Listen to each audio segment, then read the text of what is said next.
We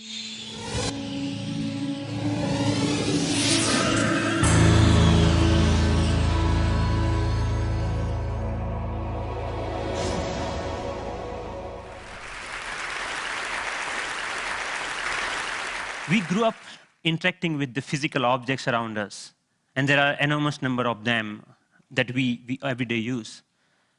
Unlike our most computing devices, these objects are much more fun to use with.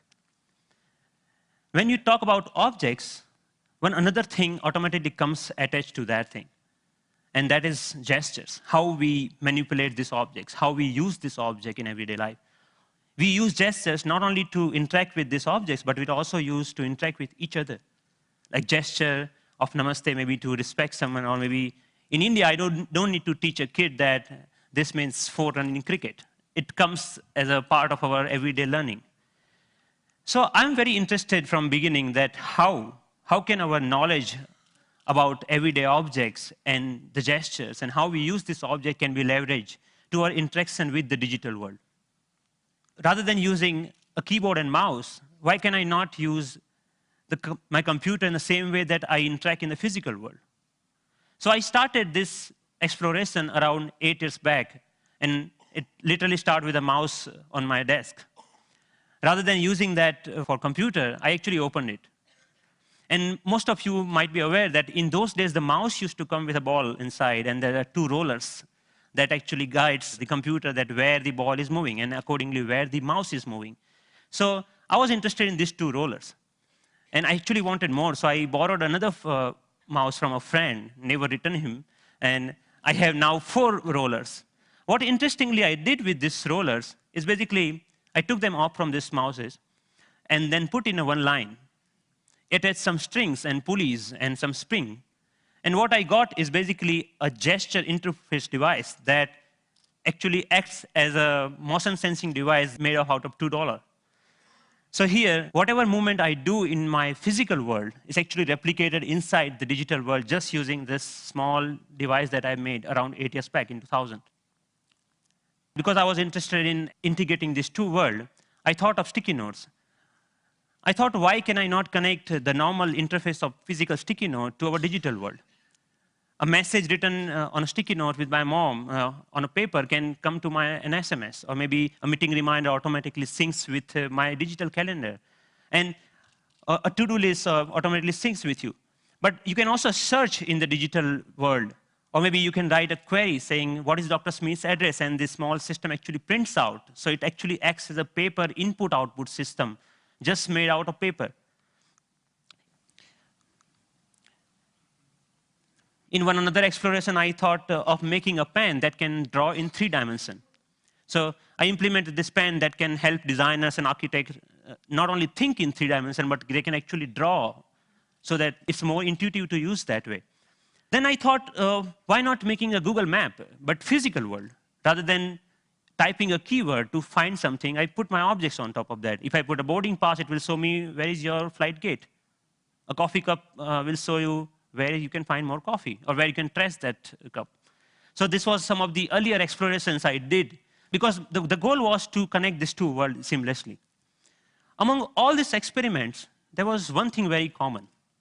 I was trying to bring a part of the physical world to the digital world. I was taking some part of the objects or anything intuitiveness of the real life and bringing them to digital world. Because the goal was to make our computing interfaces more intuitive. But then I realized that we humans actually are not interested in computing. What we are interested is in information.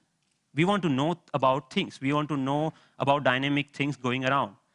So I thought about last year, in the beginning of the last year, I started thinking that why can I not take this approach in reverse way?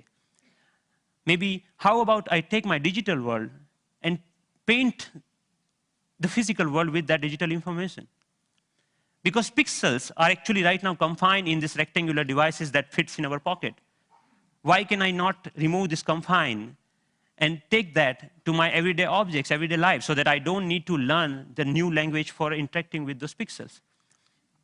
So in order to realize this dream, actually I thought of putting a big size projector on my head. I think that's why it's called head-mounted projector, isn't it? I took it very literally and took my bike helmet, put a little bit cut over there so that project actually fits nicely. So now what I can do, I can augment the world around me with this digital information. But later, I realized that I actually wanted to interact with those digital pixels also. So I put a small camera over there that acts as a digital eye. Later, we moved to a much better or consumer-oriented pendant version of that many of you are now knowing as Sixth Sense device. But the most interesting thing about this particular technology is that you can carry your digital world with you wherever you go with you. You can start using any surface, any wall around you as an interface. The camera is actually tracking all your gestures. Whatever you are doing with your hands, it's understanding that gesture. And actually, if you see, there are some color markers that in the beginning version we were using over there. You can start painting on any wall, that you stop by a wall and start painting on that wall. But we are not only tracking here one finger. We are giving you the freedom of using both of hands. So you actually can use both of your hands to zoom into or zoom out a map just by pinching operation over here. The camera is actually doing just getting all the images, it's doing the age recognition and also the color recognitions, and so many small algorithms are going inside. So technically it's a little bit so complex, but it gives you an output which is more intuitive to use in some sense. But I'm more excited that you can actually take it outside. Rather than getting your camera out of your pocket, you can just do the gesture of taking a photo, and it takes photo for you, right? Thank you. And later, I can find a wall, anywhere a wall, and start browsing these photos. Or maybe, OK, I want to modify this photo a little bit and send it as an email to a friend. So we are looking for an era where computing will actually merge with the physical world. And of course, if you don't have any surface, you can start using your palm for simple operation. I'm here, I'm dialing a phone number just using my hand. Yep.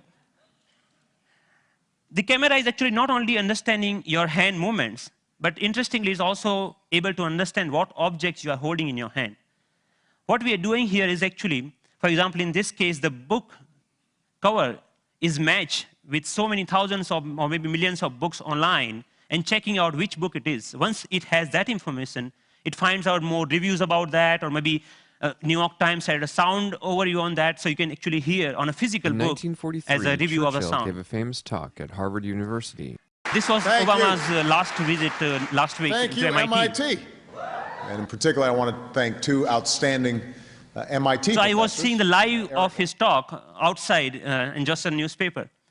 Your newspaper will show you live of your weather information rather than having updated you have to check your computer in order to do that, right?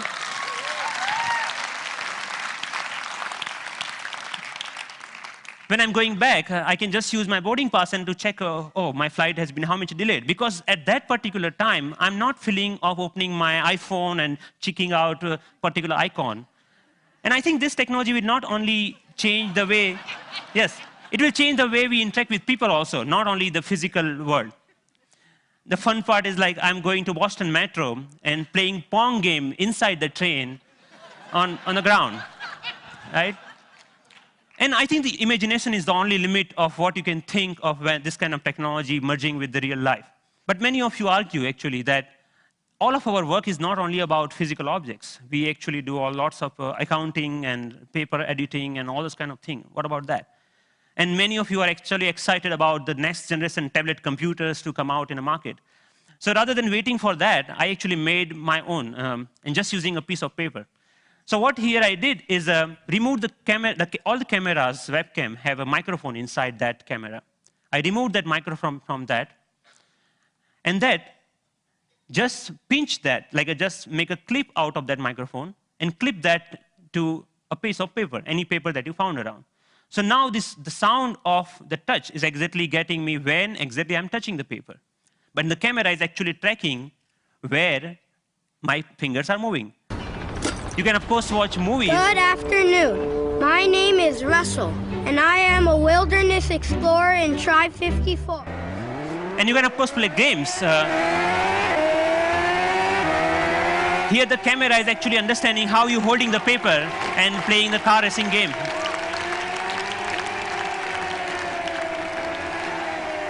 many of you already must have thought, okay, you can browse. Yeah, of course you can browse to any website. So you can do all sort of computing on a piece of paper wherever you need it. So, but more interestingly, I'm interested that how we can take that in a more dynamic way. When I come back to my desk, I can just pinch that information back to my desktop so that I can use my full-size computer. And why only computers? We can just play with papers. Like paper world is interesting to play with. So here I'm taking a part of a document and putting over here the second part from second place, and I'm actually modifying the information that I have over there. Yeah, and then I'm saying, okay, this looks nice. Let me print it out, that thing. So I have a now printout of that thing, and now, so the workflow is more intuitive the way that we used to do before, maybe 20 years back, rather than now switching between these two worlds. So as a last thought, I think that integrating information to our everyday objects will not only help us to get rid of the digital divide, the gap between these two worlds, but will also help us in some way to stay human, to be more connected to our physical world. And it will actually help us not end up being machines sitting in front of another machines. So that's all. Thank you.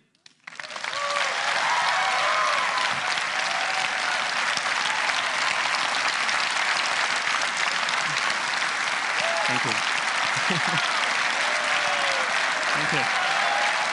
Thank you. Thank you. Thank you.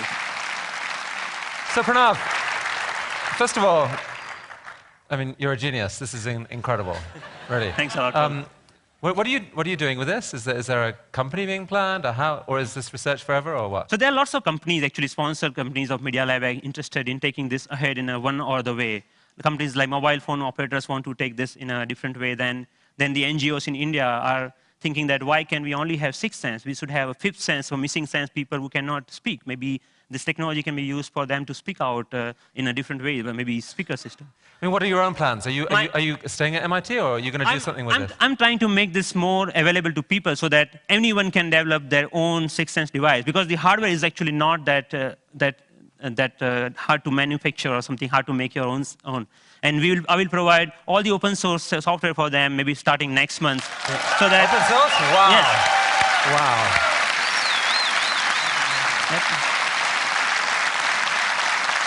Are you going to come back to India with some of this at some point? Yes, of course.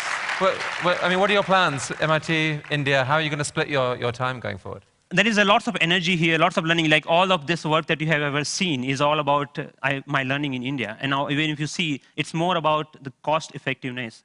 This system costs you $300 compared to the like $20,000 of Surface tables or anything like that. Or maybe even the $2 mouse, just a system, at that time was costing around like $5,000. So we actually, I showed that to, in one of the conference to President Abdul Kalam at that time. And then he said, okay, we should use this in Bhabha Atomic Research Center for some use of that.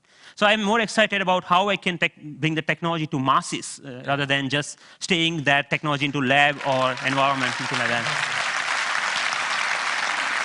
Based on the people we've seen at TED, I would say you're truly one of the 2 or 3 best inventors in the world right now. And it's been an honor to have you here at TED. Thank you. Thank you so much. Nice to meet you. It was fantastic.